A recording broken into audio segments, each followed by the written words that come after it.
Okay, so before I get started, there's a few things I want to make announcement and address it. So first of all, homework 5 will be due this Thursday, essentially 2 days later. As you can see that it only cover like very few problems from 2.3 and 3.1. So if you haven't started, then you should definitely want to start it, the homework 5. And also, if for any reasons that you missed the lecture, actually 2 weeks from now, before that, actually the lecture that the week before the exam 1 where we cover 2.3 and 3.1, if you miss those 2 lectures, then you should definitely go back to watch the video. And I hope that by now everyone knows that I post the lecture notes, so you should definitely watch the video if you miss the classes, and also go over the notes and the example in it. And so I'm going to post the exam 1 grade announcement tomorrow. So I basically finished the grading, but the last part I want to be careful because I actually downloaded all the exam because the system would not allow me to grade on the Blackboard. So I download every single exam. So now I need to carefully re-upload everything with the score. And so I need to add up the total. So I want to make sure that this last part doesn't have any mistake. I don't want to upload the exam of person A to person B. That would be pretty bad. So so I'm going to after I upload everything, I'm going to make an announcement all in once. And so I think several people actually emailed me last Thursday, but I didn't really have time to reply it. So I'm going to do it all in once. And then, to be honest, some of the question, once you see the exam, you will know the answer. And also, like, because usually during the exam, there will be like tons, 10s, 20s email flocking all at once. So I usually don't have time to like reply every single one. So so if you email me but I didn't reply, then you will get my reply soon. And so there's a few things I want to address regarding the exam. I will talk about this a little bit more on Thursday once you guys get the exam paper back. So first of all, I want to give you a heads up that some of you actually might be surprised by the scores. Definitely, if you feel like that you didn't do good, then you probably already know that the exam 1 score may not be good. But this is actually a good learning lesson that to examine like the method that you learned this subject, right? So basically, keep in mind that there's several things that you should definitely think about it after this exam 1. First of all, for example, when you do the homework, did you really understand the topic? Did you actually trying to do every single problem by yourself, not just maybe copy from some resource or some solution? And when you do the homework, do you really understand the concept and think about that why the answer is like that? Or you're just trying to come up with an answer and be done with it? That actually these two type of way of doing homework are totally different, right? So when you do the homework, this is pretty much the only chance you could examine whether you understand the concept or not. So if you just trying to get it done with, get it over with, then you essentially lose the precious opportunity to examine whether you understand the concept or not. So actually, homework is where you should put a lot of time in it, not just one day before the due of the homework. If you're always trying to submit the homework in the last minute, then you're not going to have enough time to be able to ask the question, or not able to have enough time to absorb and see which part you don't understand. Okay, so that's first thing you should think about it. And second thing is that before the exam 1, you should also ask yourself whether you have read the textbook and also review my lecture notes, right? So in this class, even though there's a lot of applications in the textbook, but other than the application, the extra part, did you read through all the example, work through all the example, and then read through the textbook? I know that a lot of people actually didn't read the textbook. So if that's the case, then just reading my lecture note would not be enough, because my lecture notes is like a more dense summary in some sense, right? So by reading or going over the textbook, it will give you a more detailed and thorough understanding of the material. and it will actually guide you more systematically through the context. And a lot of time that in the textbook, especially maybe some of the proof of the theorem or things that we mentioned that actually will give you much more insight that you will not see elsewhere. Because actually in the class, we only have limited time. So a lot of time I will not be able to cover every single examples for certain concept. So that's when you really need to read the textbook. So the best way to learn this is actually you read the textbook, or depends on which one you want to do it first. If you cannot read the textbook before the class, then you should definitely do it after the class. And then also accompany or combine with my notes. That's how you essentially first study the new material. And the second thing is that like I haven't seen many people coming to the office hour, right? So you should really ask yourself, like when you have questions, do you just let it go and let it slip by?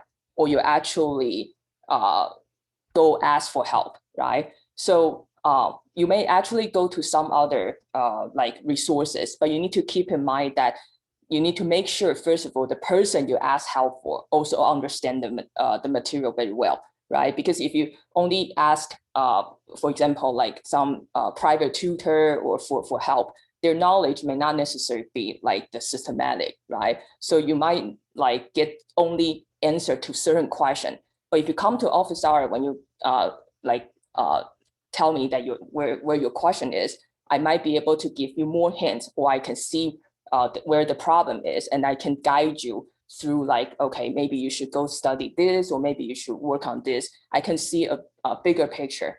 Okay, so the whole point is that I want to encourage everyone to come to office hour. This is the time that you should think about whether you should put more time on this subject. And also, like before the exam one, you should also ask yourself, have you studied well my note? Right? I give everyone the review note like over the weekend. Did you really work on it over the weekend? Or you waited until the review session?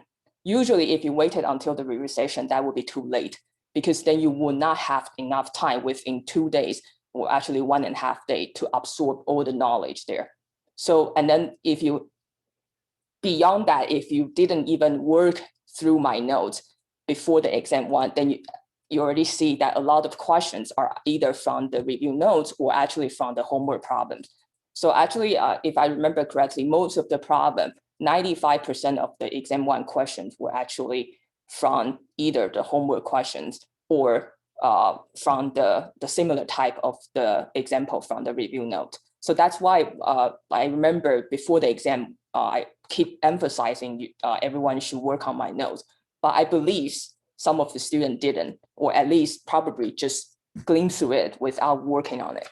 And there's also other things I want to address is that like a lot of you might find this exam seems challenging or long. So it is indeed challenging, but whether it's actually a long exam or not, it really also depends on whether you actually use the right method or not. So I want to address one of the things here. For example, if you guys see my share screen here. So I think it's problem 1B. I give you a matrix. I think I called it B, and then it looks like a product of two matrix, B1 times B2. Okay, and I asked for the determinant of B. So like some of you actually directly first multiply the two metrics, then find a determinant. This is definitely the wrong method and actually a super detour method. So it's going to take you a lot of time. So maybe because you've spent a lot of time on this question, that's why you waste a lot of time on this problem, right? So the correct way of doing this is to realize this is the key part we keep emphasizing in the class. And I also emphasize a lot in the review session that when you see a product like this, right, you should definitely, the first thing you should think of is that the determinant of B is going to be the determinant, the product of the determinant. And if you still remember what the problem is, the first matrix B1 is actually a triangular. So if a triangular matrix, then you, I don't remember the exact number here, but you can actually take the product of all the diagonals, and then that will become your determinant. And the second one, you need to really expand it. But the second one, if you still remember the expression, it has like a 0020 in the last row. So I noticed that a lot of students actually, when you see the problem, you didn't actually pause a little bit to think about like how to approach it in a faster way, or what would be the more faster way to do it, right? So of course you can actually expand the determinant using any row or column, but you also need to keep in mind that certain method is going to cost you much more time than the other. And that's essentially the thing I want to test everyone. Of course, you can use all kind of method, but there's a certain method is the most direct and the most like straightforward one. And that's why you probably, like some of you actually lost a lot of time on trying to expand the product here. That's actually definitely the wrong way to go. Okay, so this is and then for the second matrix, you should actually definitely expand it along the last row. That will give you the fastest way to do it. But of course, if you feel comfortable and still have time, do the way you like. But you need to take into account that you only have limited time. As I keep emphasizing, the exam will definitely be tight time. So each problem, roughly, you're going to have more or less like 10 minutes on each problem, plus or minus. Okay, so that's first thing. And another problem that also a lot of people overlook the shortcut, or actually the faster method, is that I think this is problem 4B. Okay, so I think it's problem 4B. One of the questions asking to solve B in terms of linear combination of the columns of A. So it's essentially equivalent to solve AX equals B, right? So that's the first thing you need to realize. If you didn't realize that, then you cannot solve the question. But I noticed a lot of people actually directly solve it. That's fine, but it will cost slightly more time than just directly realize that, because for 4A, you actually just found the A inverse, right? That means A is invertible. In this case, you will only have a unique solution, which is X equals A inverse times B. This way will actually be faster than directly using the Gaussian elimination. I'm not saying the Gaussian elimination is wrong, but this way will actually be directly faster. That's also one of the reasons I asked everyone to find A inverse first in part A. Okay, so there's a lot of things that I'm testing everyone, see whether you got a thorough understanding. If you really sit down and redo the whole exam one question or re-examine it, you will see that it's actually, I put a lot of questions that actually test pretty much every aspect of the sections that we learned so far. So there are some problems are more computational, right? For example, LU factorization or doing some Gaussian elimination, but there are also some of them are more conceptual, like this one as well, okay? So, so basically, you want to make sure that you understand enough aspects, okay? So I don't want just to train people knowing how to do a brute force like computation, but rather you need to know like how to thoroughly understand all the concept here. Okay, so and also I want to emphasize that I also see in the exam paper, like very few of you, not many, like didn't provide enough steps, for example. So if I see like suddenly like you come up with an answer but skip a lot of steps, then you're not going to get the full credit, that's for sure. Because the whole thing for whole point is for me to see how you actually like derive the process. So I will pretend that I don't know the answer, and I want to see whether your argument or the process is actually make sense or logical or not. So basically, you should think of that when you write a solution, you should provide enough like steps. So if you skip a lot, like have a big jump or skip a big steps, then I'm going to take some points off. If you skip a lot of steps, then you're going to lose the majority of points. So you want to be a bit careful. But as I said, not many people actually have this problem. Only a few of you like didn't provide enough steps. Okay, so I think so. If you feel like that you didn't do well in the actually the exam, so then this is not the end of the world. If you check the syllabus, you will see that exam one only plays 20%. Okay, so this is also the reason why I intentionally put the exam to be 20%. So then you can actually make all the mistakes you want to make in the first exam. And also keep in mind that for example, the homework in total is actually 25%, right? So that means if you do well on the second and third exam, you will still have the chance to redeem that, like to essentially to compensate the loss of exam one. And plus also the homework score, the homework percentage already overall is actually much better than much higher than the exam one. So if you do well on the homework, that's 25%. That's already more than your exam one. So please think about that, using this exam one as a wake-up call, please. And then think about that maybe you should start putting more time and energy on this subject, right? And also, sometimes it's not necessary just the understanding of material. It's also the exam techniques, the exam taking techniques. For example, right, like if you see certain problem that's a little bit too hard, then you should, like, if you try, for example, 5 minutes or 3 minutes, you realize that there's no way you can complete it. Then the best way is to put it aside and then go to the next question. Do not let the problem, like for example, let's say if you stuck on problem 2, then you should move on to 3 and 4 and 5 and come back to problem 2, for example, right? So a lot of time it's also the time management plus the exam taking skill. So actually, but in order to talk about the time management and exam taking skill, first you need to actually make sure you understand the material. So there are actually a lot of different level of study here. So that's why you should definitely come to the office hour. And if you feel like that you want to discuss about the exam one performance, then you should definitely email me. If you want to just stop by the office hour and talk to me, that's fine.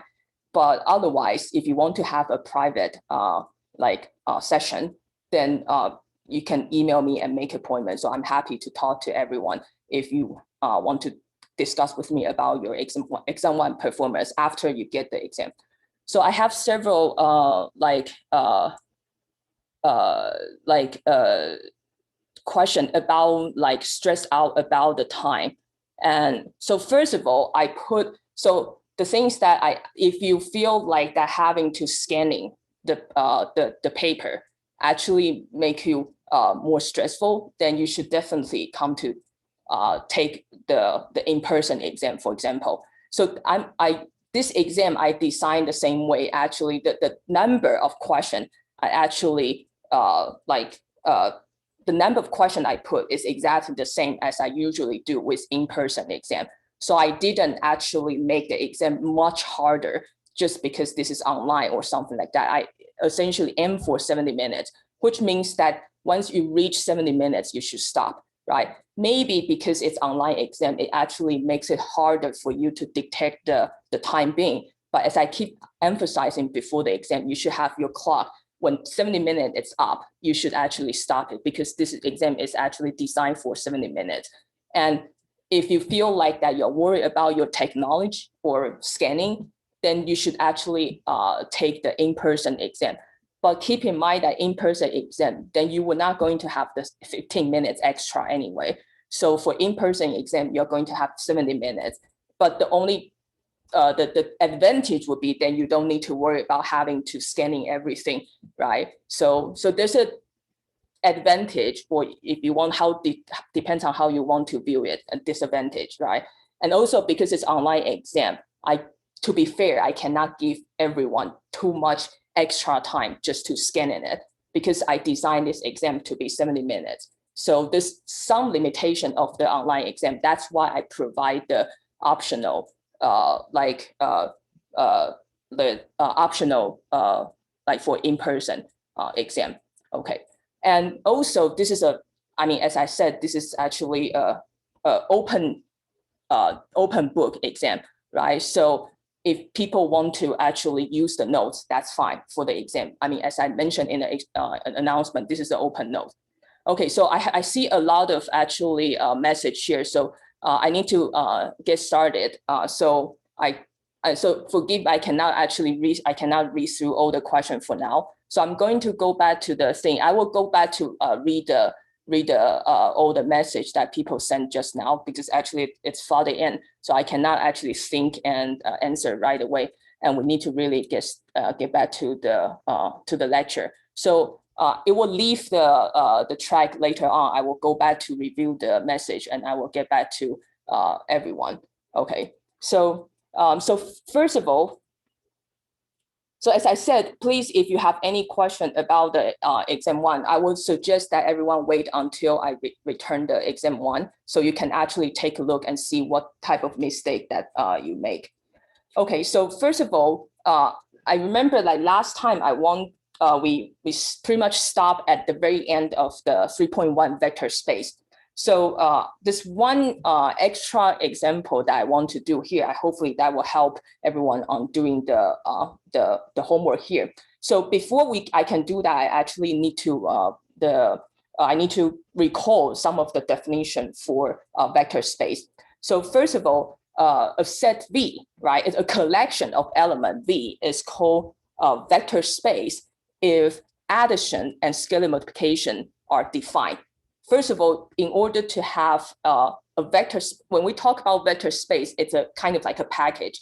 Not only it comes with the set, the collection of element V, it actually comes with two operations. And this is what we call the addition and scalar multiplication. So you need to define, you need to tell me what's the addition and multiplication you define here for this set. How do you add up two elements, or how do you multiply like one element by a scalar number? Then we need to check several properties here to make sure that the addition and scalar multiplication that we defined are nice enough in some sense. So first, usually the first thing you should check is what we call the closure, because most of the time, if a set fails to be a vector space, most of the time it's because it violates the closure property. Okay, so basically you need to check the closure first. Usually start with the closure. And later on, you're going to see the closure property is also going to be crucial when we learn the subspace in a minute. So the closure C1 and C2 property, I call it closure, that's why I put C1 and C2. So first, you want to make sure if you have two arbitrary vector in the space, right? Then the addition, after you add up two vector, the new element is going to be in the original set as well. So let's say if you have some collection and you have B1 and B2, you want to make sure once you add up these two elements, the new thing is also going to lies within the set. Okay, so that's the first thing. And for scalar multiplication, same thing. You want to make sure that if you pick any arbitrary elements from the space, the set, and also arbitrary scalar number, then you take this scalar number multiplied by the vector. Is also the new element should also in V as well. Okay, so then there's also other 8 axioms properties, right? So I called it A1 to A4 and also A5 to A8. If you still remember what, and you can go back to the textbook or the lecture notes, that you can see that the properties for A1 to A4 is actually for addition. Okay, it's all about the addition here. And A5 to A8 is about some algebra property about scalar multiplication.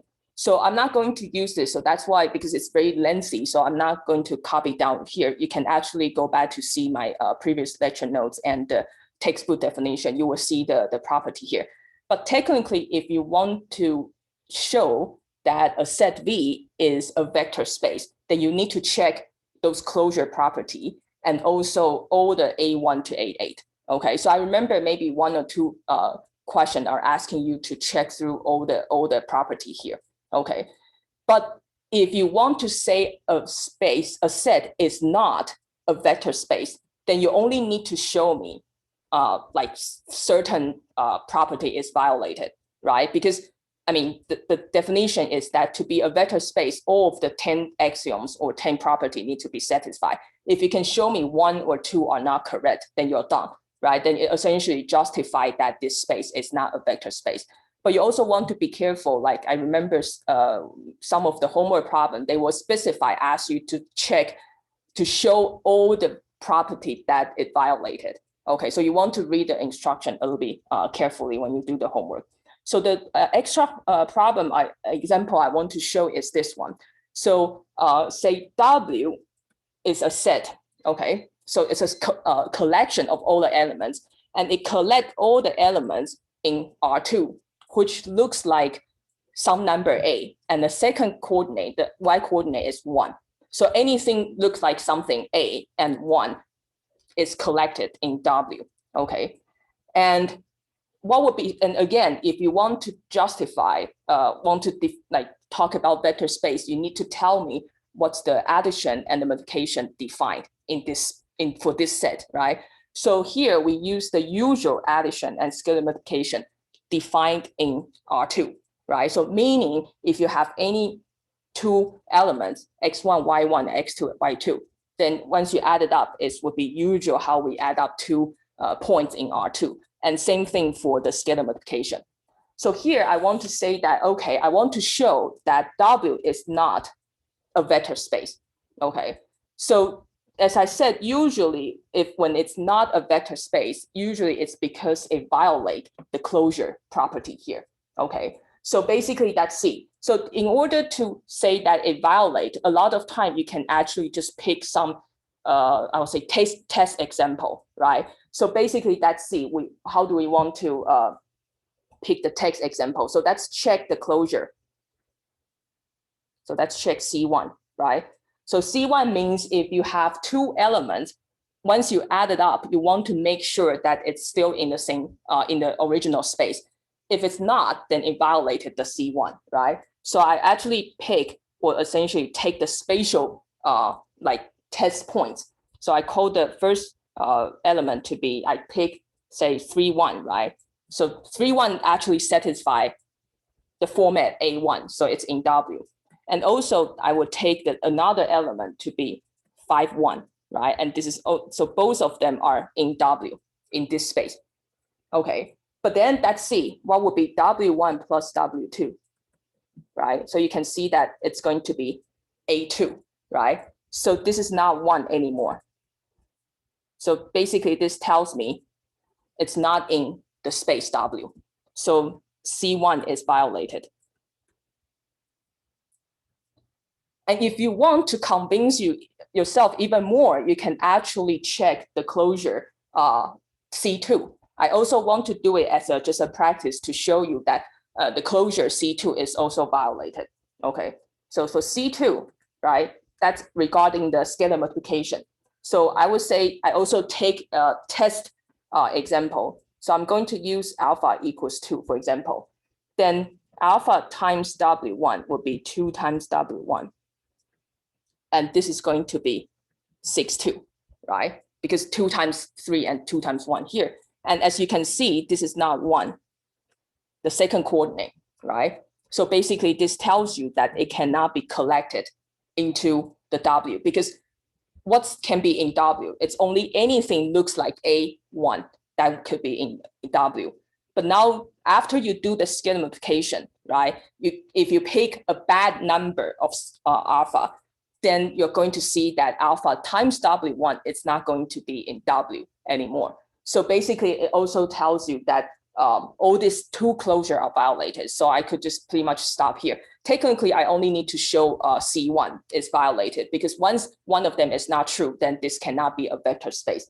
So this basically tells you that the addition and multiplication is not well defined.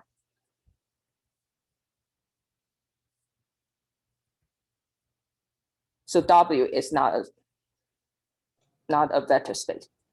Quick question on how you'd want to see this in the homework. Yeah. So you're setting values to alpha.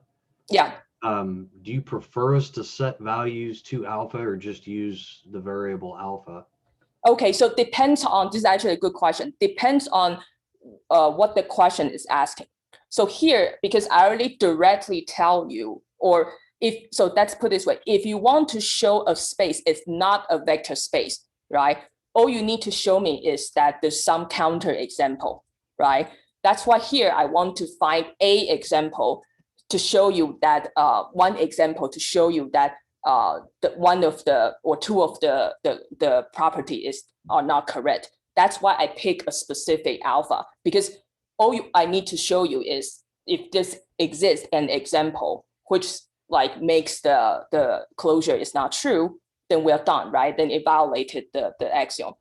But if today your goal is to show that W is a vector space, then you cannot pick a specific alpha, right? Because what's the definition of being a vector space? It means it should be true for any scalar alpha, right? So if you want to show, if your goal is to prove W is a vector space, then you should leave it as a general alpha. You should not have any restriction on alpha. Does that make sense? Got it. Thank you. Yeah. Okay. Good. Actually, it's a good question. Okay. So this is the last example I want to do for 3.1. So basically, in order to study 3.1, first of all, this is the starting point of things or materials getting more conceptual or a little bit, in some sense, proof-based, right? So you need to understand that first, what does that mean to be collected in the space, right? For example, the W we just saw is a collection of all the elements A1, right? A can be any number. So in order to be in the set W, you really need to make sure that the second coordinate is 1, right? If second coordinate is not 1, then it's not in this set. So a lot of time when you check all these criteria, you need to first understand what the set looks like. What's the criterion to be in the set? Okay. So then we can move on to the subspace. Once we understand what a vector space is, then we can talk about, okay, what if I already have a bigger vector space, like an ambient space to start with? If you want to look at a smaller collection, is the smaller collection also a vector space itself, right? So a lot of time we already know, for example, we have seen this in 3.1, like all the Euclidean space Rn, right? Or the space of matrices, right? M by M matrices, or space of continuous function, or space of all the polynomials up to a certain degree. All these examples are very common example of vector space, right? Especially Rn, right? For example, we live it in three-dimensional space R3. So we already know that R3 or Rn is a vector space to start with. And they're usually the easiest example we can start with. But in some sense, those examples are not that interesting in the sense that because it collects too many things, right? A lot of time, we probably only focus on a smaller subset, right? A smaller collection. So now the 3.2 is to ask the same question. Okay, I already know I'm sitting in a bigger vector space. Okay, the big space is already a vector space to start with. But then, so let's say in the picture, you already have a vector space to start with. Okay, and then you have a smaller collection that's called it S. Okay, and then you ask, okay, would this subset S here, a smaller collection, also share the same vector space structure, right? Would S by itself a vector space as well? It turns out that it's not necessarily true. It really depends on what you collected in this set. Okay, so there's a quick criterion for us to check whether the subset S itself is also a vector space or not. If it is, then this is what we call the subspace of a vector space. Okay, so then in order to check that, the first thing, so let's see the definition here. So if S is a non-empty subset of a vector space, so V, we already know it's a vector space to start with. And in order to make sure S itself is also a vector space, then S need to satisfy two properties. So first, we want the S to satisfy, once you take any element from the subset S and you take any scalar number, you want alpha times X to also lies in this subset. And you can see that the second criterion is the closure for the addition. So technically, to check for the subspace, the only thing you need to check is really the closure. Okay, so what does that mean? So if you think about, okay, you already have this larger vector space to start with. So this vector space already have a nice criterion, right? Like we already know it satisfied all the 10 axioms, right? But then now you have a subset S. Okay. So what you want is, okay, if I pick any element X from here, right? I want to make sure that after I multiply X by alpha, the new element will still be in this set, right? If this collection of S is too small in some sense, or if it's too small, then your new element might actually fall out of the set S, right? Then S will not be a vector space. And same thing, you want to make sure that the addition is also closed in the sense that if you have another element, X plus Y here, you also want it to be in the same subset. Okay, so let me see, is 3.1, what does T, okay, T is the transpose, yeah. So it just means that, so someone just asked me like vector A6 transpose, it just means that turn it from row vector to column vector, yeah, exactly what you mean, 2 by 1, okay. Okay, so now if S is a non-empty subset of a vector space V, and if S satisfies this two property of closure, then we call S to be a subspace. That basically means that S itself is also a vector space. So you might wonder why we suddenly don't need to check the A1 to A8, right? Those properties. So it turns out that if you think about it, those A1 to A8 are algebraic property, right? It has nothing to do with where the element come from, right? So you can see that all this algebraic property should already be true for any element in S, because S already lies in the set V, right? So A1 to A8 are already satisfied for this bigger space. Of course, it's going to satisfy for any element from the subset S. But usually where it might went wrong is the closure, because when you add up two elements, right? So if you think about it in the closure property for vector space, right? We know that if any two vector in V added up together, right? If you have a U and V here, then U plus V would be in V, right? But you can think about if we restrict our focus on a smaller set, it may not be true anymore. That's why we only need to check the closure if we want to check whether a subset is a subspace or not. Okay, so now before we take a look example, let's see some remark here. So basically this condition 1 and 2 is what we call if it's satisfied, then we set S is closed under addition and scalar multiplication, right? So basically you want to make sure when you have elements from a smaller collection, once you do some algebra with it, the new elements should still in the smaller collection. You should not go outside of the set, right? That's the basic property for being a vector space. And also what's the kind of the easiest vector space we can think of out of a larger vector space. So if you already have a vector space V, right, then V itself, of course, you can call it a subspace, right? Because I mean, it's itself, right? So everything is already satisfied. So you can see that V is definitely a subspace, even though it's already the original set. And also there's what we call the trivial subspace is actually just this set only consists of one element, which is the 0 element.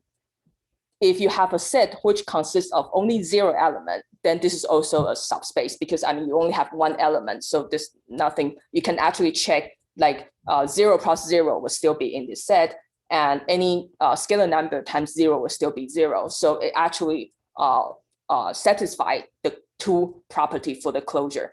But of course, these two subspace are a little bit non-interesting because they're too easy.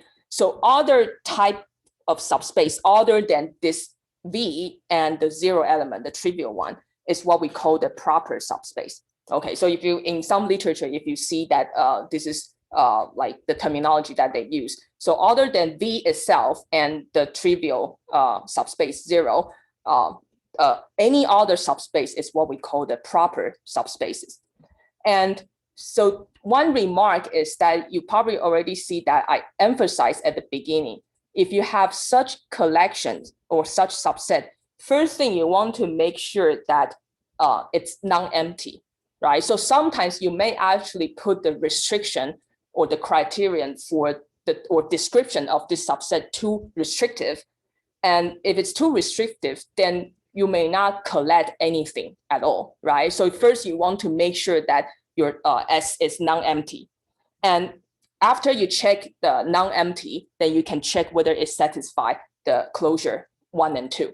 Okay. So the good example is, for example, right, let's say in our class, right, if I say, oh, raise your hand if you are like, if I put a restriction, I want to collect the collection of, I want to define a subset, right? So I would say, I want to collect anyone in our class that's below 30 years old, right? Then I would definitely find some people that's below 30 years old. But if I put the restriction to be too restrictive, right? For example, if I say, I want to collect anyone who is below 10 years old, younger than 10 years old, then I will not get anyone who is actually under 10 years old, right? So this is why we need to make sure whenever we want to collect or check a subset, it's actually, we need, or in order to be a subspace, right, you need to make sure it's non-empty, right? If you put a restriction to be too strong, you may not find anything in this subset. And you're going to see that usually to check non-emptiness, the best thing we can check is to see whether the 0 element is in it or not. Okay, so that's usually the easiest thing we can check. Okay, so let's see this example. So let's say we have this subset S. Oh, I heard some questions. I hear some voice. Does anyone turn on the microphone? Okay, all right. So this collection is, so let me remind everyone the notation here. So R 2 by 2 is just the collection of 2 by 2 matrices. Okay. Then, so this notation, so you're going to see this type of mathematic notation a lot. So what does this set mean? It means that it collects all the matrix A, which is 2 by 2. And usually after the bar is the criterion or the restriction we want to put. So it means that I cannot just collect random 2 by 2 matrix. The 2 by 2 matrix should satisfy the following criterion, where the 1, 2 entry should be the negative of 2, 1 entry. Okay, so you want, so basically you can only collect such matrices where the 1, 2 entries is equal to the minus 2, 1 entry. And we want to see that if we collect all the elements, all the 2 by 2 matrices like this, would this space be, would this subset be a subspace or not? So we want to check all the closure plus the non-empty. Okay, so first let me convince you this set is non-empty, meaning I can find at least one element which lies in this set. Okay, so first of all, check S is non-empty. Okay, so I claim you can see that the 0 element or 0 matrix, which is in 2 by 2 situation, 0, 0, 0, 0, right, is in this set, right? Because what's the 1, 2 entry? 1, 2 entries is this one, right? And 2, 1 entry is this one. And you can say 0 is minus 0, right? Equals to minus 0. So definitely it satisfies this criterion. Okay, so we already know that the something exists in this subset. Okay, and let's see. So what about the closure, right? So now I need to check closure. Okay, it really doesn't matter which one you check because in order to know whether it's a subspace or not, I mean, if I want to say it is, I need to check through everything anyway. So I want to say, okay, first I need to find the most general format for elements which lies in this subset. Okay, so first of all, if a matrix A is in the subset, right? Then I want to see what would be the matrix looks like. Okay, so let's see. So let's say, so I want the 1, 2 element is negative of 2, 1, right? So if I want to write down a general format, it should look like this, right? So it can look like A, B minus B and C, right? So A, B, C can be any number.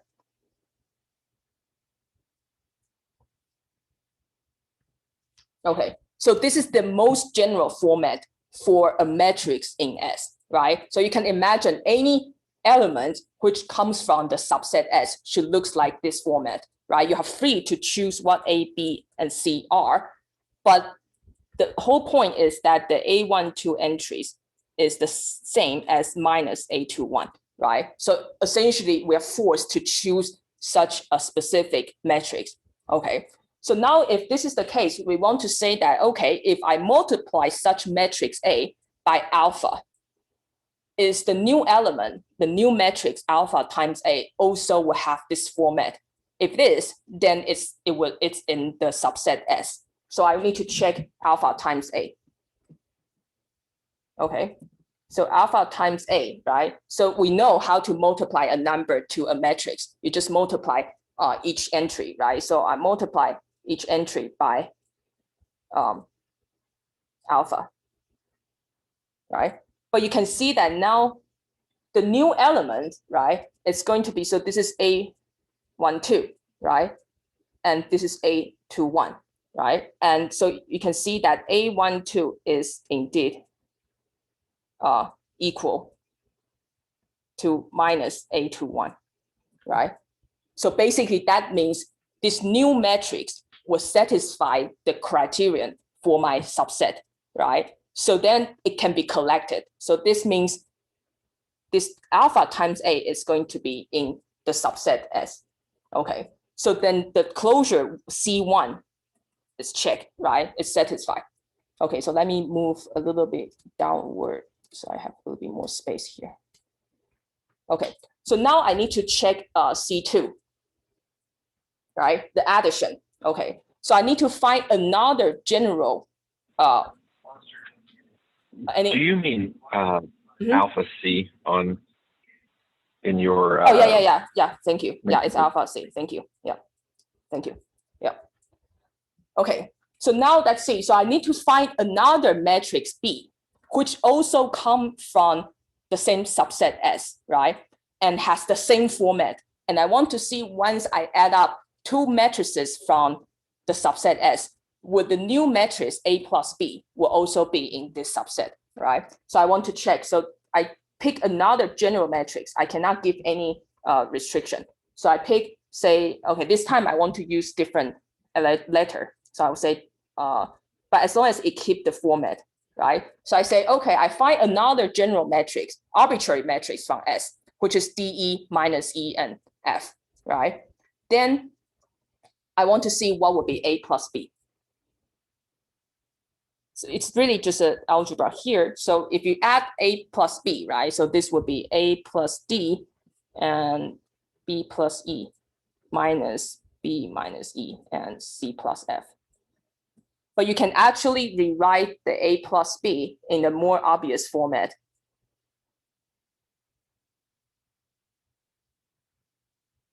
So you can see that again, A plus B will satisfy that the 1, 2 entries is negative of 2, 1 entry. I don't care about all the entries because, I mean, we don't have any restriction. So basically this tells me that like the A plus B is also in S.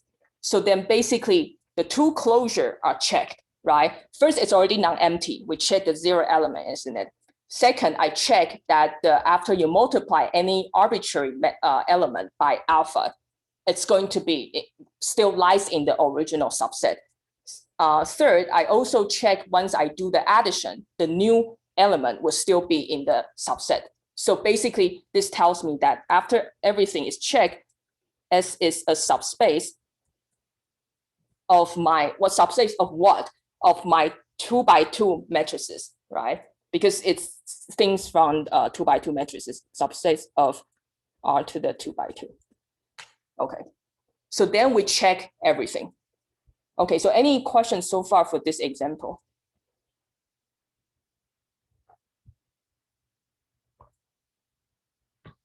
Okay, so what was C1? Where's the C1? There's no C1, there's also C plus. Where closure one? Closure one is the one with scalar multiplication. So you need to multiply the element by a scalar number. Yeah.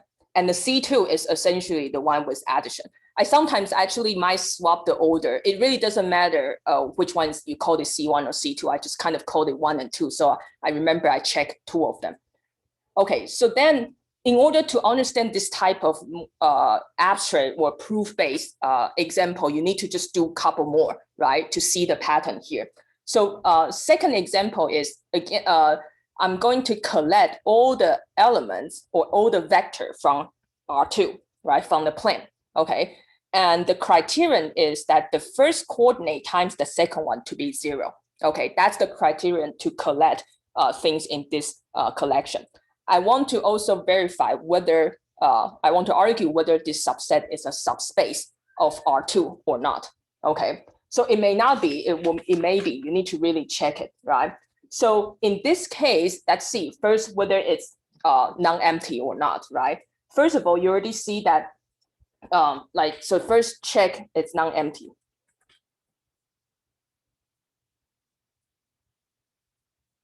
As you can imagine, right, the easiest thing we can pick is the 0 element. So you can see that the 0 vector, which is 0, 0, is in this subset, right? Because x1 is 0, x2 is 0, so they times together. It's in this. So 0 element is definitely collected in this set. So it's not empty. Okay. Now I want to check the closure. Right? So I want to say that actually C2 is violated. Okay. So you might wonder that how would I know? Okay, because I was actually already do some my calculation. So a lot of time you may not know which one is violated until you check through everything. So this process is more or less like try and error sometimes. And since there are only 2 criteria you need to check, right? C1 and C2. So I mean, it's going to be fast. So even you start with C1 and C1 is satisfied, you still need to check C2, right? So it doesn't really matter, like if you check one of them, it's true, then you just move on to the next one. Okay, so for this one, I'm going to check the closure. Okay, first I want to check the addition. So I claim the addition is going to give us trouble. So I want to pick some counter example. Okay, so I'm going to pick this spatial vector 0, 1, and also 1, 0. Okay, both of them are in the subset S, right? Because the x times y coordinate are 0, right? 0 times 1 and 1 times 0. Okay, so definitely both of them are in S. Okay, but I claim that if you add up those 2 vectors, x plus y, then the new vector is not going to be in S anymore, as you can already probably see. So x plus y is really just 1, 1, right? And you can see that it's not in S anymore. So because 1 times 1 is not 0, right? So you can see that even you have some element, 2 elements from S, you can find 2 elements from S such that the addition may not necessarily fall in S. So this basically tells you that actually it violates the one of the closure. I don't need to even check the other one. I can just stop here, right? So basically so it violates one of the closure property. Quick question on this example, because it's saying that it's an element of R2, your vectors x1 and x2 could have literally been anything, right? Yeah, x1, but yeah. 2, 2. Oh, no, but if you want to be in this set, then x1 times So I'm collecting anything from R2 which satisfy the first and second coordinate equal the product of first and second coordinate is 0. Okay, got it. Yeah, so it's not anything in R2, it's a sub-collection. So right, so if you have anything in R2, right, then R2 is the whole R2, right, the plane. But S would be like a smaller subset, right? If it's anything in R2, then it will be the same as R2, right? Then it's not a smaller collection anymore. So usually we put with the way to understand this notation is we usually put where the element comes from at the first part. After the bar, we tells you in order to be collected in the subset S, what would be the restriction, the criterion here.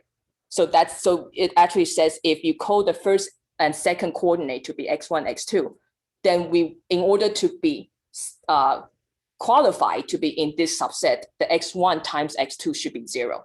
So for example, 1, 2 would not be an element from S. Okay, so does that make sense? Yeah, it does. Yeah, okay. It was the limiting the x times x1 times x2 equals 0. I always miss that because that's actually what creates the subspace. Yeah, exactly. What create and what define this subspace. Yeah, exactly. Thank you. Yeah, so basically you can see that what I did here is I found a counter example, right? In order to prove it's wrong, I just need to show you a counter example. So I said, okay, I pick this 0, 1, which is from S because 0 times 1 is 0. I pick Y, which is 1, 0, and it also satisfies the fact that the first and second coordinate multiply together to be 0. But if you add them up, you can see that it's going to be 1, 1, which violate x1 times x2 to be 0. So this means that it violates the closure. So then this subset is not a subspace anymore. Or you can say in some sense that it actually does not have the correct vector space structure, even though it's a subset which lies in some vector space. Okay, so this is not a subspace, not a subspace of R2. Okay. Okay, so basically this so I show you one like good example, a subspace, right? And also some counter example. So now I want to move on to a little bit more, I would say familiar, example in some sense. So actually when we solve certain question, we already encounter so many nice subspace already. So the first very important subspace is the following, and this is what we call the null space. So first of all, let's see what's the definition here. So because we are working with the matrices a lot, so you're going to see that a lot of subspace is coming from or associated with some metrics. So first we say, okay, A can be any general n by n matrix. And I use this notation, capital N of A. And this means I'm collecting all the solutions to the homogeneous system, right? So basically, essentially, this is a collection of all the x such that A times x equals 0. Okay, so in this case, you can see that this N of A is the collection of all the vector in Rn because it's an n by n matrix, and such that it satisfies Ax equals 0. And this space is what we call this subset is what we call the null space of A. And actually, I want to show you, justify that this collection, it's a subset, right, in Rn, but it's really a subspace of Rn. So which means that we want to make sure that all the closure property that we saw there are satisfied. Okay, and since later on, once we prove it's a subspace, then we know that, oh, this space has a nice vector space property. So that's why we're going to see this subspace more often later on. So let me quickly check. So I want to check, this is a quick proof. Actually, you can also see, I believe that the textbook also did the proof as well. But I want to go over it because this will tell you more insight about how to check this type of problem. So first of all, again, I want to make sure this space is non-empty, right? And if you did the exam 1, you probably already know Ax equals 0 always has a solution. which is the trivial one, right? The homogeneous system, AX equals 0, doesn't matter what matrix A is. It always has one solution at least, which is the trivial one, meaning when all the coordinates are 0, right? So it depends on how many components you have, right? If it's Rn, R5, for example, then you have all the 5 entries to be 0. So we already know the null space is non-empty because 0 vector is always a solution. It's always a solution to the homogeneous system. That's essentially the answer for exam 1, 5A, right? So we already know it's non-empty because 0 will always solve AX equals 0, right? You just put everything to be 0. Okay, now if it's non-empty, then we can move on to check the closure. Okay, so for C1, so actually I don't want to say which is C1, C2. I just check those two. Okay, so first let's check the scalar multiplication, right?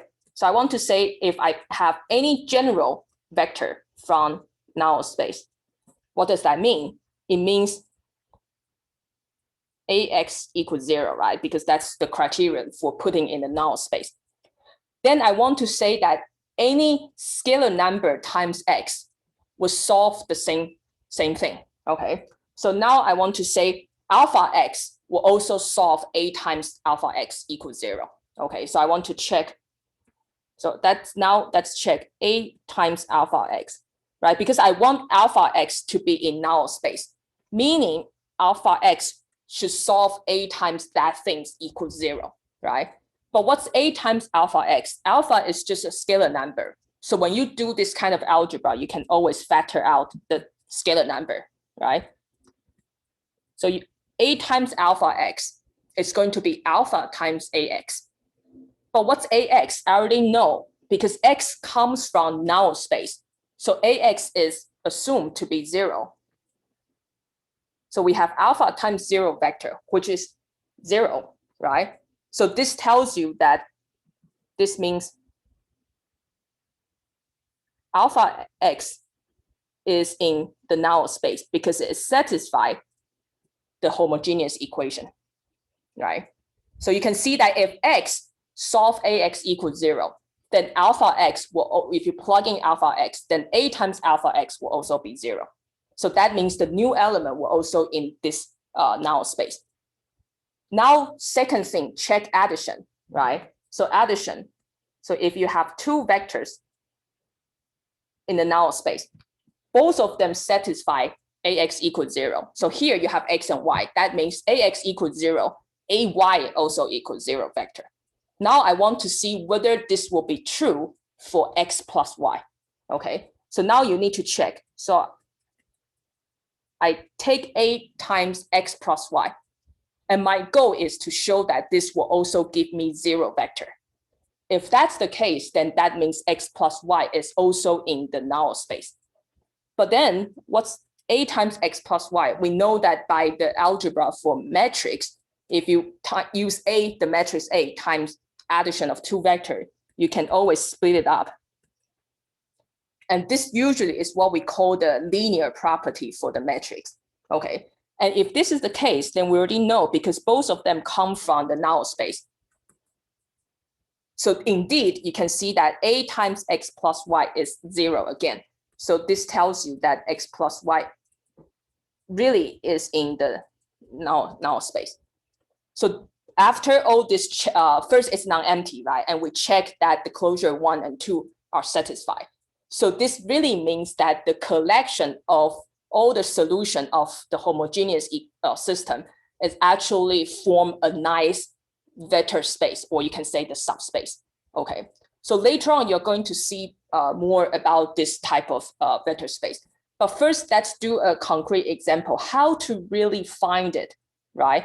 How do I, in some sense, visualize what would be algebraically, in some sense, what would be all the elements in this subspace, right? So if I give you a random matrix how do you identify all the elements in this null space? Okay, so this is definitely something new. And from now on, things it's getting harder and more conceptual. So which means that you need to really spend more time on the material. Okay, you need to really think about that, why it makes sense from one step to next step. Okay, so first let's see how are we going to find it, right? So the idea is we want to, what's the null space? It means the collection of any element which any vector x which solves ax equals 0. So I really just want to solve ax equals 0, and I want to see that what this x looks like, what's the format of x should be. Okay, so the idea is that you want to use Gauss elimination, Jordan or Gauss elimination to solve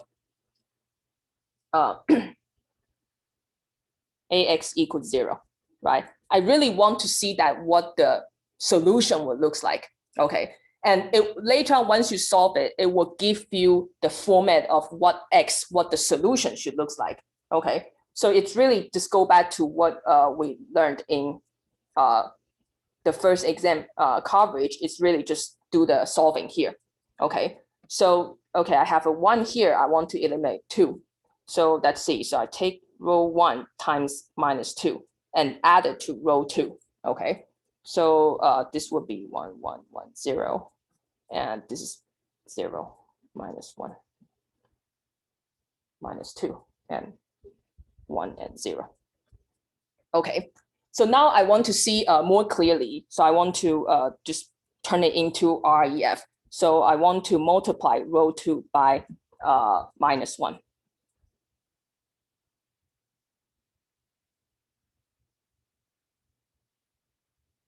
Okay, and the last step, I want to really turn it into REF so I can see the format right away. So I'm going to take this 1 and eliminate the one above. So I want to turn it into REF.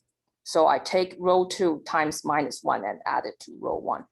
Okay, so this is 1, 0, and -1 and 1 here.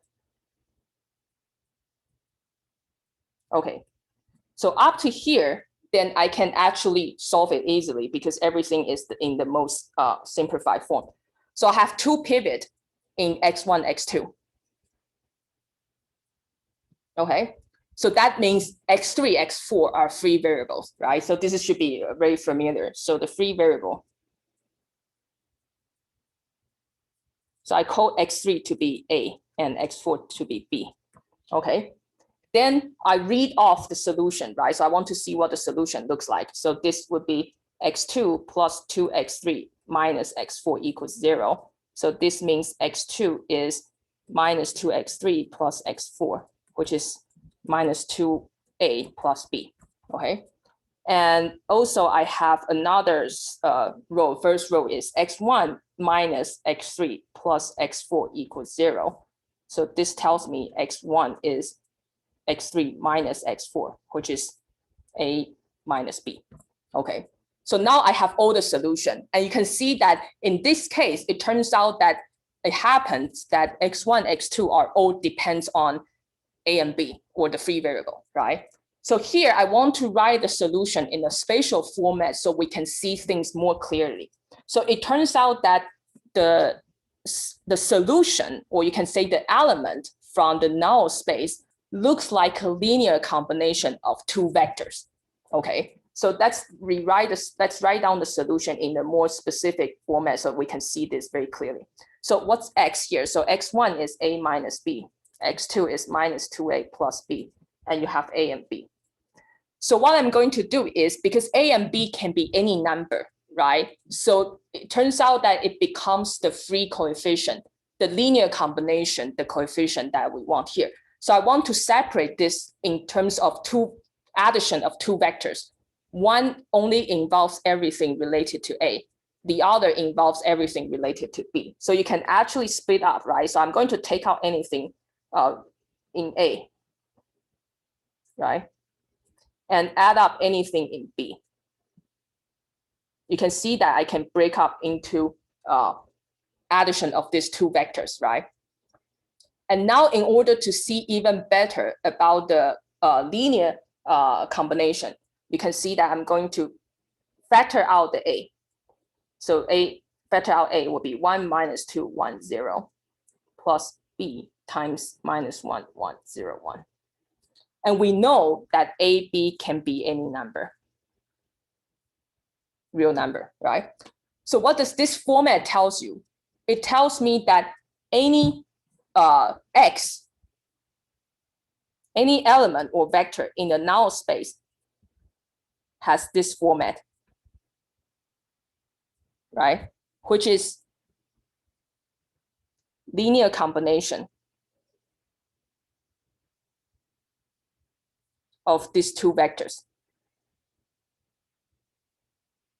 right? So basically you can say what would be your null space. You can say that the null space consists of all the elements looks like some number times 1 minus 2, 1, 0, plus another number times minus 1, 1, 0, 1. So basically this tells you that the null space of this particular matrix A consists of all the linear combination of these two vectors. Okay, so I essentially relate the concept of null space with linear combination. That's why I keep emphasizing linear combination in the exam 1 or also the previous some of the material as well, because we are going to see linear combination very often. Okay, so all the element in null space is a linear combination of these two vectors, if you call it, say, V1, V2. And to end this part, I want to actually introduce a new terminology. And so basically, because it's a linear combination of two vectors, some vectors, and this is, we can also call that this null space, this space is spanned by these two vectors. So when you talk about span, you can think of it's the same as it consists of linear combination of these two vectors. So we're going to see that I'm going to define what it means to be a span, okay, or spanning set, okay. So keep this example in mind, and we're going to see more and more about like this type of things related to null space, okay. So the last thing I want to say is this following two definitions. So first of all, let's recall the definition of linear combination. Okay, so I want to review it again. So this time I have n vectors, some number of vectors in a vector space. And what's linear combination means? It means any vector, if it's in this format, sum of some number times v1 plus some number c2 times v2, till cn times vn. This sum is what we call the linear combination of these n vectors. So you can see that's why I said all the elements from the previous null space is the linear combination in the format of linear combination of these two vectors you saw here. Okay, and what's the span means, right? Because we just mentioned it. So if you collect all the possible linear combination of those n vector, then the collection is what we call the span of these n vectors. So, and we use this notation span of v1, v2 to vn. So basically that means this is a set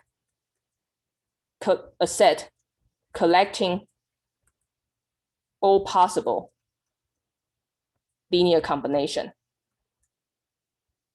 of v1 to vn. In other words, it means what's the element from span looks like.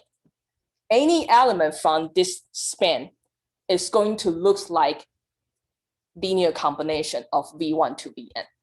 So we collect all the possible such elements, right? And we put it together, we call it a set.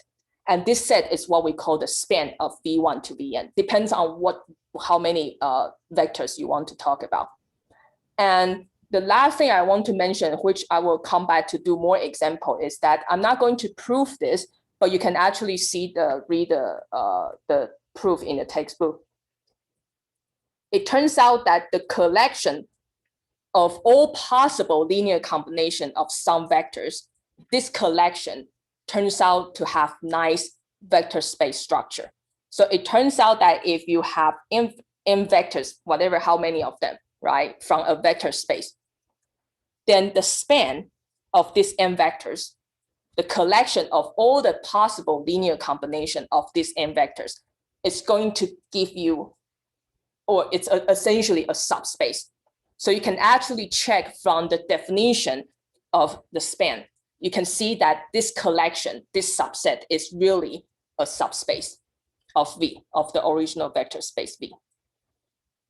Okay, so I'm going to stop here because I don't want to let everyone wait. So as I said, today a lot of people actually post the solution, so I actually cannot, it's a little bit hard for me to distract it, and some of the message is long. So I will go back to read the message, and then I will address it next time in Thursday's class. And as I said, I'm going to make the grade announcement of the exam 1 tomorrow. So once I carefully add up the total and upload every paper one by one, I will make the announcement. So you can check keep eyes on the announcement sometime tomorrow. And if you have any question you want to ask, feel free to stay if you have some time. Yeah. All right. Have a good day. You too.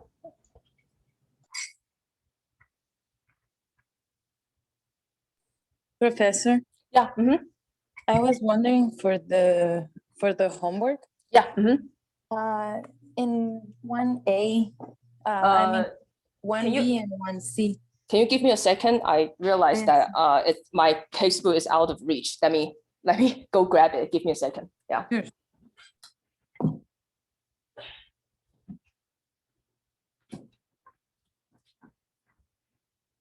Okay, so sorry, which one is that?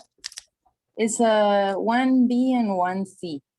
So first 1B and 1C in which section? 3.1? Section 2.3. 2.3, okay. 1B and 1C, okay. So for first it asks you to find the determinant, and then the adjacent of A. Is that how you say it? Adjoint. Okay. Yeah. So I was wondering if for that one, I was wondering if you have a way to do that. Okay, so adjoint, do you know the formula for adjoint? Yeah, we actually covered it in the class. Yeah, it's actually the very beginning. That's why I was wondering. So I can either because the first thing I thought was, okay, I can find the inverse of the matrix A, and then use the determinant and the inverse to find the adjoint of A, but no, it's actually the other way around. It's the other way around. Yeah. So that's the top. That's the whole point for this topic is this 2.3. The 2.3 actually has two main topics. First is essentially to have an alternative way to find a joint. Sorry. The first topic of 2.3 is to find an alternative way to find inverse. And the alternative way is to use a joint to find it. Okay. Yeah. Right. Yeah. So you know what? Give me a second. I want to stop the recording because it might get too long. So let me